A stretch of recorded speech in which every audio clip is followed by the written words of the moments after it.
selamat menyaksikan review jurnal kami yang kedua. Nama saya Evangelista Sylvia. Saya dan teman-teman saya, Gracia Purbabianenium dan juga Yulfian Manganmunte, pada hari ini akan menjelaskan dua jurnal utama yang akan kita bahas pada hari ini.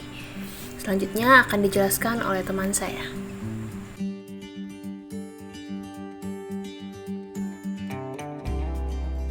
Untuk pertanyaan dasarnya, apakah pengaruh penerapan akuntansi manajemen lingkungan dan strategi berpengaruh signifikan terhadap inovasi produk dan inovasi proses? Untuk hipotesisnya, hipotesis yang pertama, strategi prospektor berpengaruh positif terhadap penerapan akuntansi manajemen lingkungan. Hipotesis 2A, penerapan akuntansi manajemen lingkungan berpengaruh positif terhadap inovasi produk. Hipotesis 2B, penerapan akuntansi manajemen lingkungan berpengaruh positif terhadap inovasi proses. Hipotesis 3A, strategi prospektor berpengaruh positif terhadap inovasi produk. Dan hipotesis 3B, strategi prospektor berpengaruh positif terhadap inovasi proses.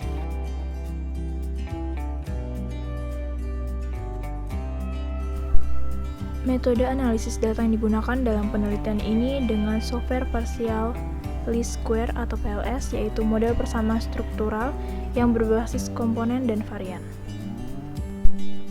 Objek yang diteliti dalam penelitian ini adalah perusahaan manufaktur berskala besar yang terdapat di Provinsi Riau.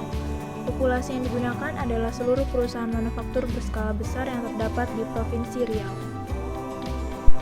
Penelitian ini memiliki 3 hipotesis. Hipotesis yang pertama, strategi prospektor berpengaruh positif terhadap penerapan akuntansi manajemen lingkungan. Hasil ini berarti bahwa strategi memiliki pengaruh yang positif dan signifikan terhadap akuntansi manajemen lingkungan, yang berarti sesuai dengan hipotesis pertama di mana strategi berpengaruh positif terhadap penerapan akuntansi manajemen lingkungan. Hal ini berarti hipotesis pertama diterima. Hipotesis 2 bagian A, penerapan akuntansi manajemen lingkungan berpengaruh positif terhadap inovasi produk. Hasil ini berarti bahwa penerapan akuntansi manajemen lingkungan tidak memiliki pengaruh terhadap inovasi produk. Hal ini berarti hipotesis 2 bagian A ditolak. Hipotesis 2 bagian B, penerapan akuntansi manajemen lingkungan berpengaruh positif terhadap inovasi proses. Hasil ini berarti bahwa akuntansi manajemen lingkungan memiliki hubungan yang positif dan signifikan terhadap inovasi proses, yang berarti sesuai dengan hipotesis kedua B, di mana penerapan akuntansi manajemen lingkungan mempengaruhi inovasi proses. Hal ini berarti hipotesis 2B diterima. Hipotesis 3A, strategi prospektor berpengaruh positif terhadap inovasi produk.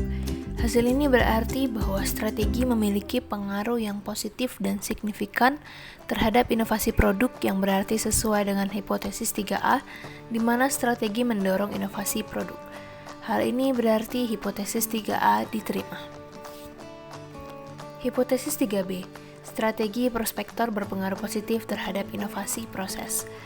Hasil ini berarti bahwa strategi tidak memiliki pengaruh terhadap inovasi proses. Hal ini berarti hipotesis 3B ditolak.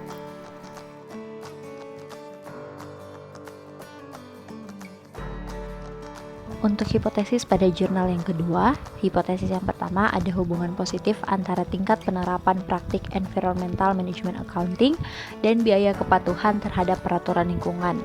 Hipotesis yang kedua, ada hubungan positif antara tingkat penerapan praktik environmental management accounting dan kinerja keuangan perusahaan manufaktur. Hipotesis yang ketiga, ada hubungan positif antara ukuran perusahaan manufaktur dan tingkat penerapan praktik environmental management accounting. Hipotesis yang keempat, ada hubungan positif antara tingkat adopsi environmental management accounting dan usia perusahaan manufaktur. Dan hipotesis yang kelima, ada hubungan positif antara tingkat adopsi environmental management accounting dan tingkat proses manufaktur otomatis perusahaan. Penelitian ini menggunakan desain penelitian metode campuran sekuensial. Alasan untuk menggunakan pendekatan metode campuran ini adalah untuk menggabungkan pandangan positivis dan interpretivis ke penelitian untuk menghasilkan gambaran realita yang lebih beragam dan holistik. Penelitian ini dilakukan dalam 2 tahap yang berbeda berturut-turut. Data kuantitatif dikumpulkan pada tahap pertama dengan menggunakan kuesioner. Setelah data kuantitatif dianalisis, terutama melalui statistik deskriptif dan analisis kolerasi, studi berlanjut ke tahap kedua yang terdiri dari wawancara semi terstruktur untuk mendapatkan wawasan manajerial tentang praktik adopsi. Untuk menguji hipotesis yang dikembangkan di bagian tinjauan empiris pada bagian ini, analisis regresi berganda dilakukan.